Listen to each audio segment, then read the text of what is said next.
First off, let's wrap our mind around what this problem is. Okay, so a typical Greyhound track looks like this. It's got straight sections, and it's got turns that are semicircles. Okay, so the Greyhound is kind of like whipping around this track. When it's going through this segment of the motion, okay, the Greyhound is moving in a circle as it goes from here to here.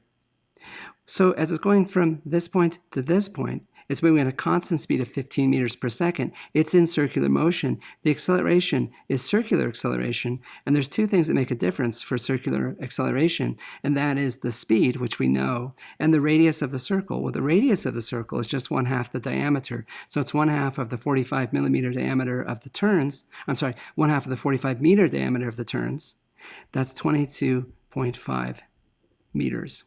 So the Greyhound is whipping around a turn with a radius of 22.5 meters at a speed of 15 meters per second. And the question asks us to compute, as it's taking this turn, what is the acceleration in meters per second squared and in units of g. And now we're ready to prepare to solve this problem. Before we do this, though, I want to see what we might expect the answer to look like. Okay, racing greyhounds are astonishing athletes. But what's going to limit their acceleration is basically the friction force between their feet and the track. As you'll learn in Chapter 4, forces produce changes in motion. If the Greyhound's accelerating, there's got to be a force that's making it happen, and it's the friction force between their feet and the track. And we'll see, for excellent athletes, the maximum possible acceleration in whatever direction is approximately equal to 1g. And so I'm expecting an answer that's on the order of 1g for an excellent athlete that's limited by basically the friction force between the feet and the track. That's what I'm expecting. So let's take a look and see if this pans out. Now our preparation step looks like this. The Greyhound is going around a circle, and it's going at a constant speed of 15 meters per second. That's its speed. The acceleration is directed towards the center of the circle, and the acceleration is equal to v squared divided by r. We know the speed. We also know the radius of the circle, and so we're ready to do some solving. And let's do that.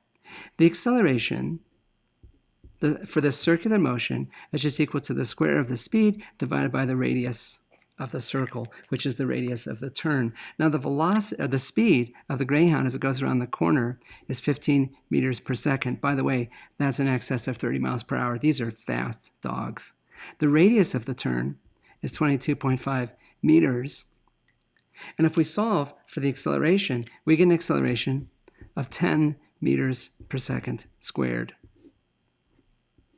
And that's the two significant figures, so we're set with that one. That's the acceleration in units of meters per second squared, but we need to put it in units of g. Now to compute the answer in units of g, we just take the acceleration, which is 10 meters per second squared, and divide by 9.8 meters per second squared. That's the value of g, and we get the acceleration in units of g, rounding to two significant figures, that's 1.0 times g, or 1g. Let's assess a result. At the start of the problem, I said I was expecting an acceleration that's about 1g. In fact, we found an acceleration that's exactly 1g. And so our answer is not surprising. It matches our expectation of how the world works.